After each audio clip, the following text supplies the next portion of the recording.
Welcome to Jurisedge Academy's YouTube channel. I am Aruhi, and in this video we will be discussing about the Clat PG 2021 paper which happened on 23rd July 2021, and we will be discussing what are the general objections that the candidates are facing and how to go about it. So as you know that the exam has happened on July 23 and the portal for objections have been open since 9 p.m. on July 23. You have approximately 24 hours to file for your objections. Now the tricky part is that each objection that you file will cost you ₹1,000. So if your objection turns out to be valid, only in that case the fee will be refunded to you. In the case where the objection is invalid, or if the CLAT authorities find that the answer to the question on which you have raised an objection is correct, then there'll be no refund that will be given by them. So you have to be very wise before filing for objections, and therefore in this video we will be discussing what are the common objections that the students have informed us about, what are some questions that we feel may or may not be dicey, and also what are the reasons behind the questions in which students have faced a doubt. So please stay with us if you are an aspirant and if you want to know whether you should or should not file a particular objection. Now in this video we will be taking up the questions according to the paper that has been released on the CLAT's website. So if you have had another set of paper, please make sure that your question numbers are correctly marked, in the sense that they match the ones which is given in the official website of the CLAT consortium. So we will begin with the first passage. Now, as you know, this year's CLAT paper had 20 passages with 6 questions each. We are not going to get into whether the paper was difficult or moderate or easy because we will be doing a detailed analysis of the same later. But in this video, we will simply be focusing on what objections we have received and what do we think should be the correct answer to those questions. So let's start. Now this is the first passage which was on jurisprudence. Now in this passage from questions 1 to 6, a doubt has been raised on question 6. So question 6 basically reads that the judicial expectation from a layman is that. Okay, so as you can see, the question is a little subjective in nature because it wants you to read the passage and then interpret as to what you think has been discussed in the passage. This is not to be based on your general understanding of the subject. This question has to be answered as per the understanding that you can get from the passage. So question number 6, which says the judicial expectation from a layman is that. There are 4 options given to it. Option A is conduct of man ought to be humane. Option B says conduct of a man ought to be prudent. Option C says the conduct of a man be based on rules decided by courts. And option D says the conduct of man be based on moral and ethical parameters. Now, CLAT authorities have marked the correct answer as option C, that is, the conduct of man be based on rules decided by courts. Now, if you look at the passage, if you come to it, you will see that in the passage itself, it is clear that despite the fact that the rule of human conduct and rule according to which judges decide may be distinct, and the judge and the layman may not always act according to the rules which the judges apply, but it still goes on to show that it is expected that the rules according to which courts decide are the rules according to which men ought to regulate their conduct. So as you can see, option C should be the correct answer to question 6. Now we come to the second passage, which was on human liberty, constitution, and a recent case law, that is Arnab Goswami versus State of Maharashtra. Now in this questions 7 to 12 have been asked on this passage. 2 objections have been raised by the students. The first objection is on question 7 itself.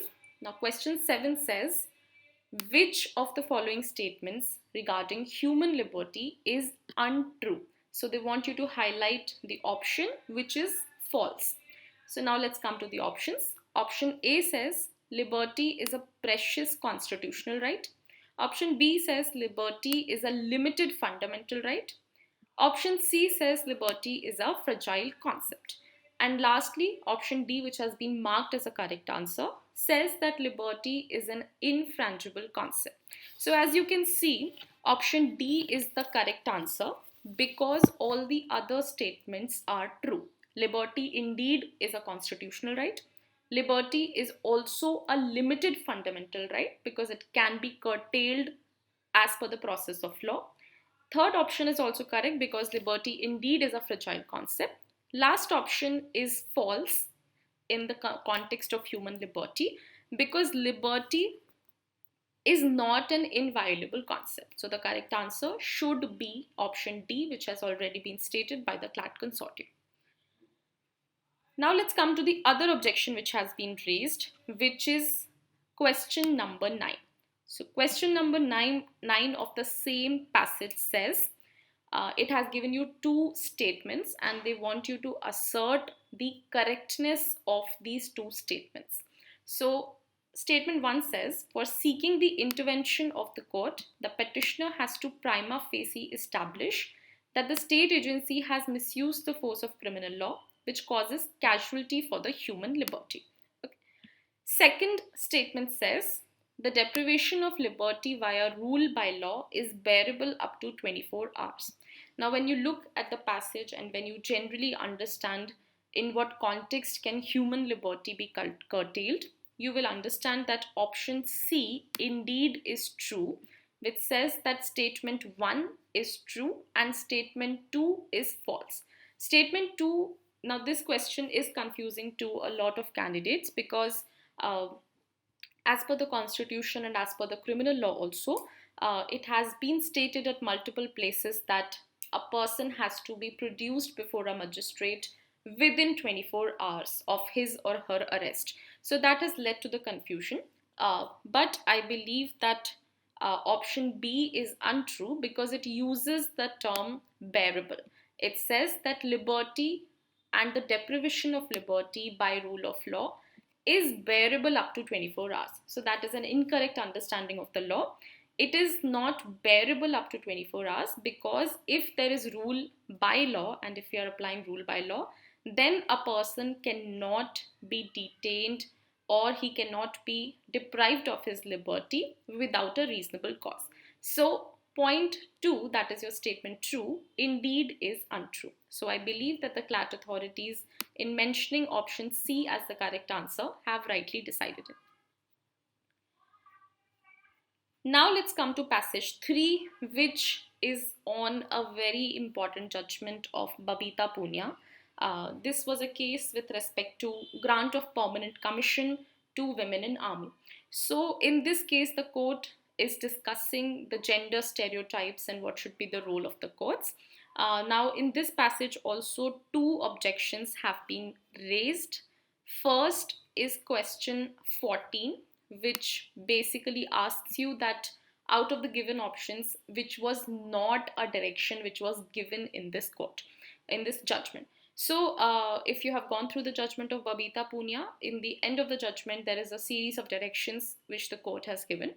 So by a plain reading of those directions, it becomes amply clear that option A, which says that women officers on short service commission with more than 12 years of service who do not opt for being considered for the grant of permanent commission will be entitled to continue in service until they complete 22 years of pensionable service was not one of the directions. So when you read the judgment, it is plain and clear that this direction was never issued by the Supreme Court in the case of Ministry of Defence versus Babita Punia. Indeed, the direction which was given was that in place of 12 years, the service required was 14 years and this had to be replaced by 20 years instead of 22 years. So in selecting option A as the correct answer, the answer key is absolutely right. Now the other objection that we have received is on question number 17, which says that based on the given excerpt, which of the following is correct regarding blanket restriction on women officers in army. Now we feel that option B is indeed the correct answer to this question also, because option B says that an absolute bar on women seeking criteria or command appointments would not comport with the guarantee of equality under Article 14 of the Constitution of India. So if you read this with other statements, you will understand that this indeed is the correct option, because option D is outright incorrect. It says that an absolute bar on women seeking criteria would comply with the requirements of Article 14. That is entirely untrue. Similarly, option C, which says where the army is an instrumentality, and when the army differentiates, then the burden will be not on the army to justify the differentiation. So this is also an incorrect understanding of the onus of proof. Similarly, point A, which says that equality should not ensure that the state does not differentiate between two classes of persons, but it should ensure that it does not differentiate them in an unreasonable or irrational manner, is also not aptly applicable in the particular case. So the correct answer in this case would be option B. Now let us come to passage 4, which has questions 19 to 24. In this particular passage also, two doubts have been raised. The first one is question number 22, which talks about the concept of eminent domain. So question 22, which talks about eminent domain and how it is defined, asks you to select the correct option with respect to what eminent domain is supposed to mean. Now the Clat authorities have marked the correct answer as option C, which indeed is the correct answer, because if you look at the options, option A says that power of sovereign to take public property for public use with the owner's consent upon the payment of just compensation is eminent domain. Now that is incorrect, because in the power of eminent domain, the sovereign has the power to take the property for public use without the consent of the owner. As long as a just compensation is being paid, the consent of the owner is not important for the concept of eminent domain. So between option A and C, if there has been any confusion, the correct answer should be option C, because it emphasizes upon the absence of the owner's consent. Option B will definitely not be the correct answer, because it says that the power of sovereign to take public property applies for private use. So that is not correct. Option D similarly talks about the power of sovereign to take property for public use with the owner's consent upon the payment of just compensation. This also is not the correct answer, because again it emphasizes upon the consent of the owner. Now moving on to the other objection from the same passage. The other objection that we have received is on question 24, which says, which of the following statements is true regarding right to property? Now they want you to select only the true statement out of the 4 options. So in this also we feel that correct option C is indeed the right answer, because all the other options are false. Right to property is not recognized as part of right to life and personal liberty, so option A will not apply. Similarly, right to property is not a part of Article 19(1)(g), that is why option B will also not apply. Option D will also not apply, because right to property is indeed an alienable right. So this statement is also false. So the only true statement out of the 4 options is that right to property is not a basic feature of the Constitution of India. Now we come to passage 5. Passage 5 basically tested your knowledge of the Code of Criminal Procedure. It had questions 25 to 30 and no particular doubt has been raised and no objection has been found in any of the questions in passage 5. Similarly, passage 6, which talked about the Hindu family and the Hindu Succession Act of 1956, and it also tested your knowledge of a recent case law in Vinita Sharma versus Rakesh Sharma. In these set of questions also, from question number 31 to 36, no doubt or no objection has been found or any discrepancy has been reported. Now let's come to passage 7. Passage 7 had questions from 37 to 42. Now this particular passage also has all the right answers. There does not seem to be any discrepancy between the answer which the Clat authorities have approved and the ones that the students have selected. So passage 7 is also something which does not have any objections to it. Now we come to passage 8, which talks about passive euthanasia, what is an advanced medical directive, and a very landmark case related to it. So in this question, one objection has been raised, that is question number 44.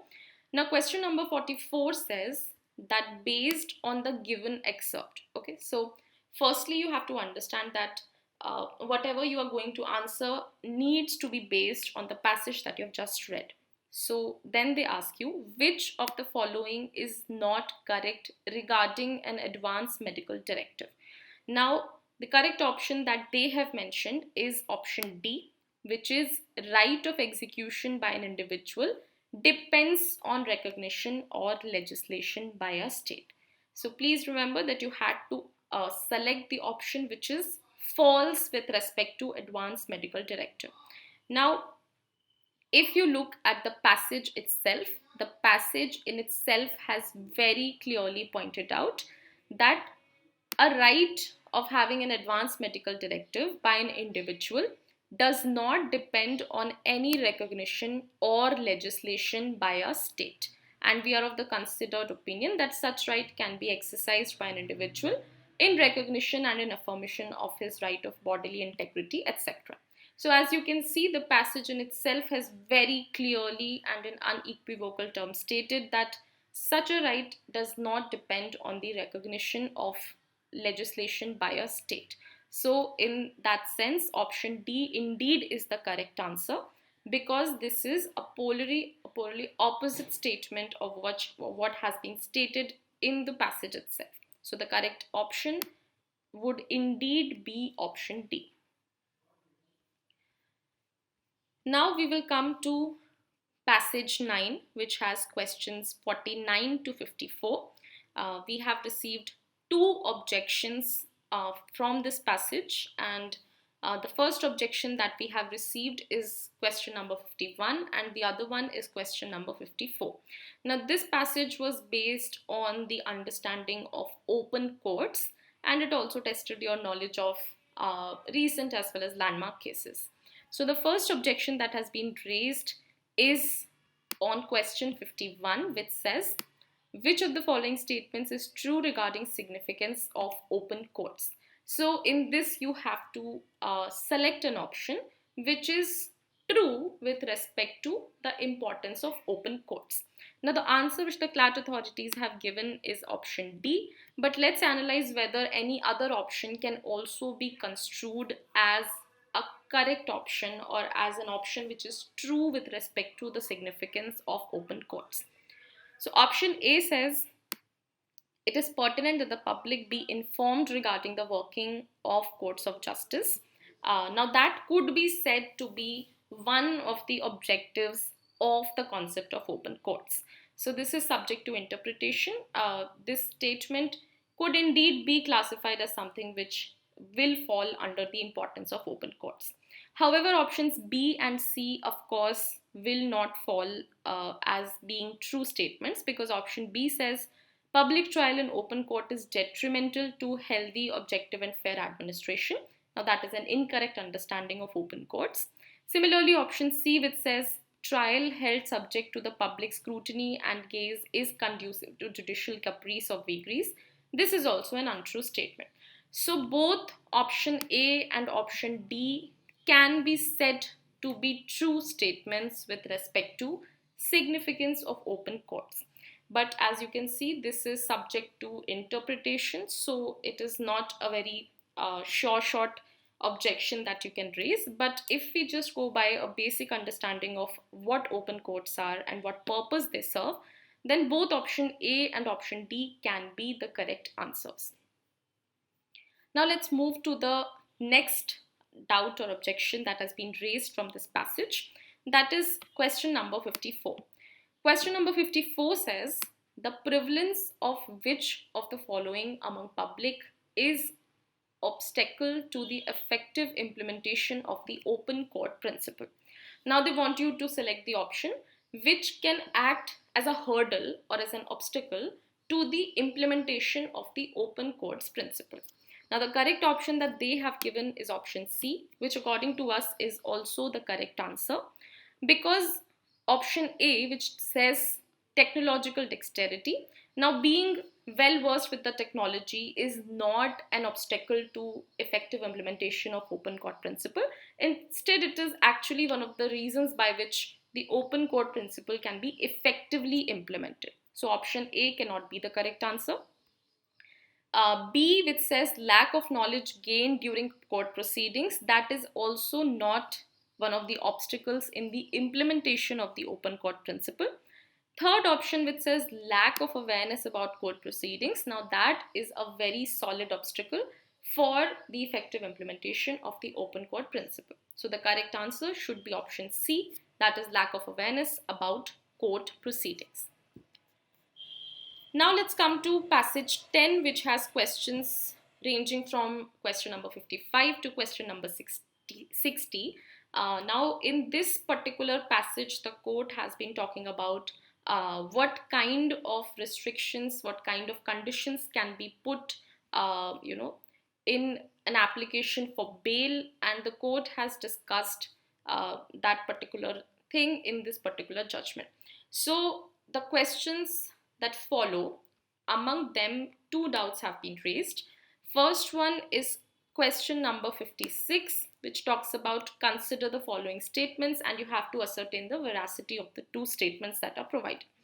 Now this is a very subjective question, and we believe that the option which has been given by the Clat authorities can be one correct answer, and by applying another set of reasoning, another answer can also be found to be true. So in such questions, even if you raise an objection, the chances of them being accepted are very low.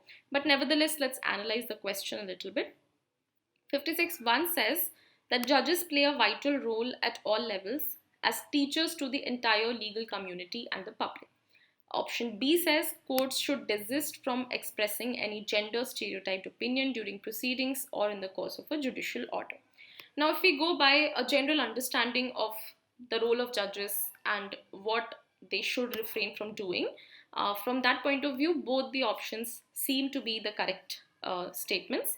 But if you look at in the light of the passage that is provided, statement 1 hasn't really been expressly argued or stated anywhere in the passage. It is not even implied.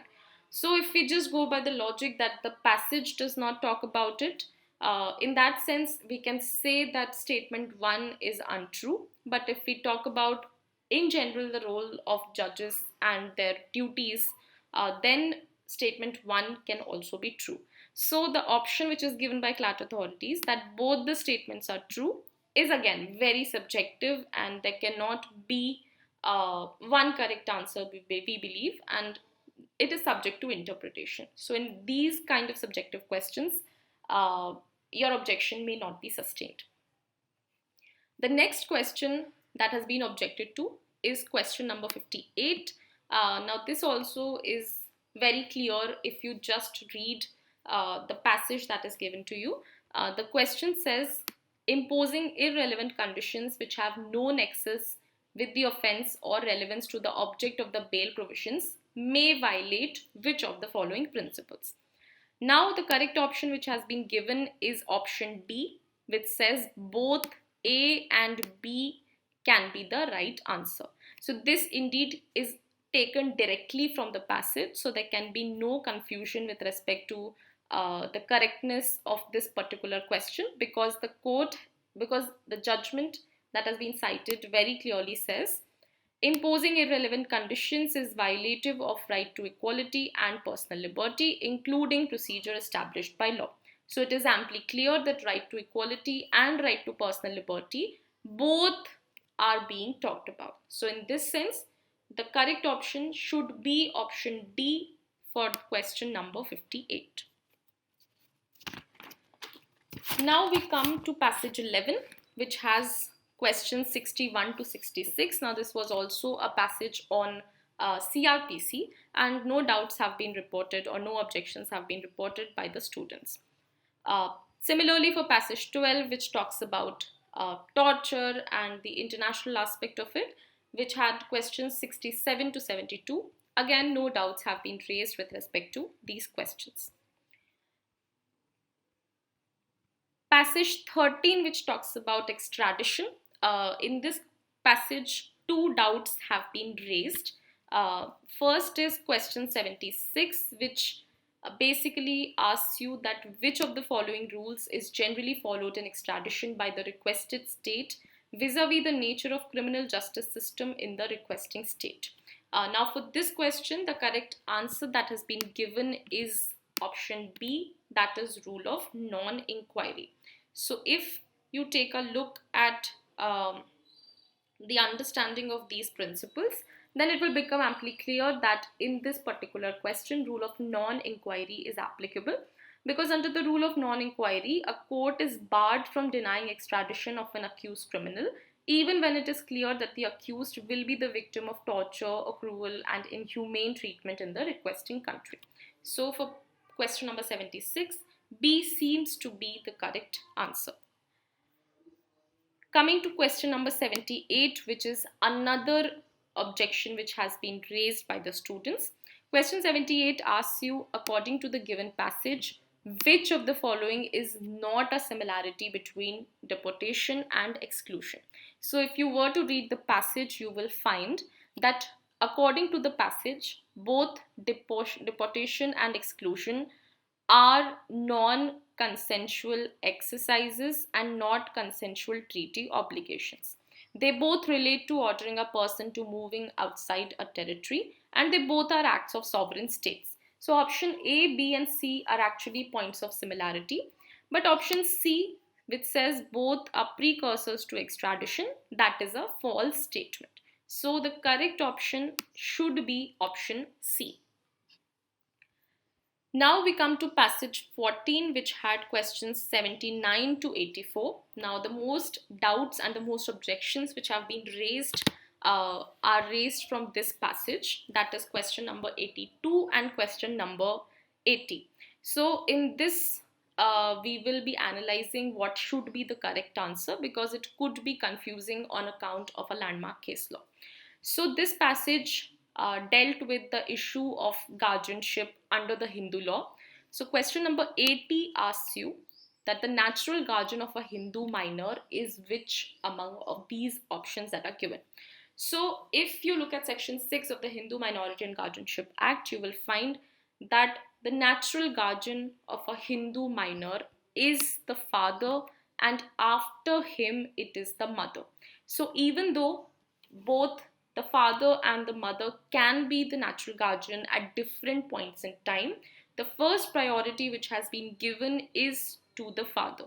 So in an objective question, if you have to answer, the correct answer should be option D, which says that the natural guardian of a Hindu minor is his father. Now, some candidates are facing a doubt on this question because of the judgment in Geeta Hariharan versus RBI. Geeta Hariharan versus RBI was the case which was interpreting the term after him in section 6 of the Hindu Minority and Guardianship Act. So they had interpreted it saying that after him does not mean that only when the father is not alive, only in that case the mother can be the natural guardian. But they have clarified that if the father is absent, be it temporarily or permanent, or if the father is not interested in the well-being of the child, in that case the mother can be the natural guardian. So if you read section 6 as well as the findings of Geeta Hariharan, they do not give primacy to a mother over the father, and neither do they give them equal rights in natural guardianship. So according to the literature available, the correct answer indeed should be father. By the same logic, question number 82 also has to be decided. Question number 82 talks about that who will be the natural guardian of an adopted child as per Hindu law. So if you read section 7, it clearly specifies that after adoption, the natural guardian of an adopted child will be the adoptive father. So here also the correct answer should be adoptive father. So whatever doubts you have in questions 80 and 82, if we go by a very objective standard, then the correct answer should be father and adoptive father. So we don't believe that the Clat authorities have incorrectly marked both these questions. Now we come to passage 15, in which questions 85 to 90 were asked. No doubts have been reported from this particular passage. The next passage, that is passage 16, in this passage also no doubts have been or no objections have been raised with respect to a passage on public interest litigation. Passage 17, which has questions 97 to 102, this passage also is something in which no doubts, no objections have been raised or found. Passage 18, which has question number 103 to 108, this passage, which talks about code of criminal procedure and related aspects, is again very objective, and no incorrect answers have been reported or found in these set of questions also. Now we come to passage 19, in which issues relating to contract law were asked, in which 109 to 114 question numbers are there. In this, one faint objection has been raised on question number 109. Question 109 says that in case a contract is entered into through instantaneous modes of communication, which of the following is correct? So the correct answer indeed should be option A, because section 4 of the Indian Contract Act talks about modes of communication and when the acceptance will be said to be communicated, etc. Now this does not strictly apply to instantaneous modes of communication. So please emphasize on the keyword instantaneous. That is the keyword with which you have to answer the question.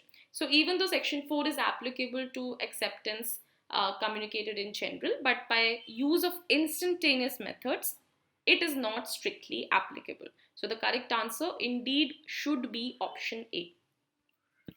Now in the next passage, that is your last passage, passage 20. This is the one which is on environmental law. Now in this particular passage, one question is very important on which some doubts have been raised. Question number 116 seems to be incorrectly marked, because question number 116 says under which of the following enactments noise pollution regulation and control rules have been enacted.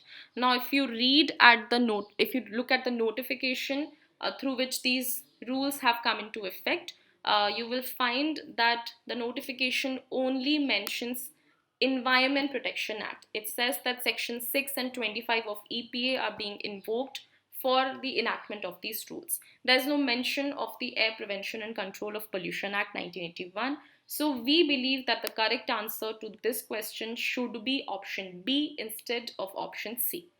So this was our take on the question paper. We believe that the question paper was very balanced, and most of the questions have been correctly marked. There may be some questions which may be subject to a different interpretation, and therefore you may feel that there could be more than one answer. But honestly, there can't be much that you can do about those questions. But there's at least one question, that is question 116, which has been incorrectly marked. So this brings us to the end of our analysis of the question paper and your objections to it. So if you feel that you have substance in your objection, and if you can back it with the correct material, please go ahead and file an objection. If you find that there are any more objections other than the ones that we have discussed in the video, please let us know in the comment section. Thank you everyone, and please subscribe to our channel if you like our content.